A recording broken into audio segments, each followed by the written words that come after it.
Welcome to Brain Vision. Let's draw a force diagram for the pilot at the top of the loop. So at top, the force diagram looks like this. This is the pilot. This is the only force on him at this point, mg. And we have a radial acceleration downward because he's swinging in the circle right here and he's at the top. And so the sum of the forces in the y is equal to the mass times acceleration of the y. This implies that mass times g is equal to mass times a rad, which implies that g is equal to v squared over r. I canceled m and wrote down the expression for the radial acceleration, which is equal to v squared over r. And then now I can solve this for v at the top of the loop. This gives v is equal to the square root of g times r. And then plugging in values for g and r, which are given in the problem, I get 38.34 meters per second.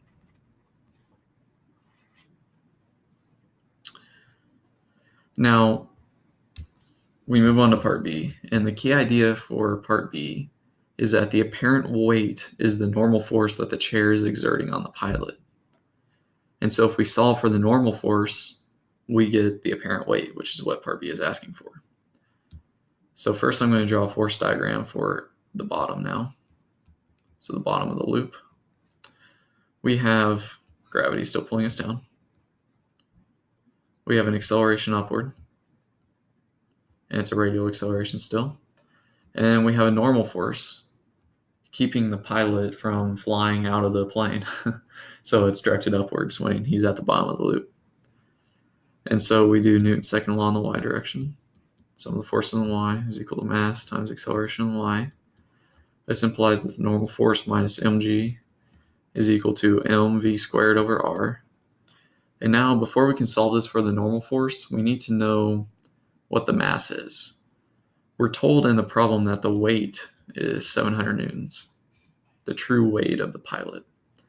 And so mass is equal to weight over g.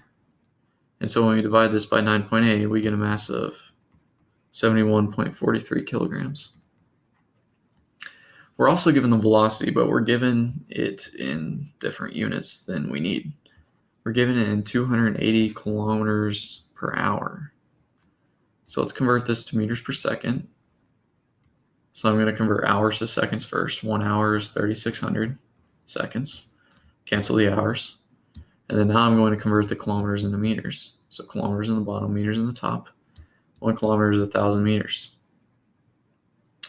And so when I do 280 times 1,000 divided by 3,600, I get 77.8 meters per second.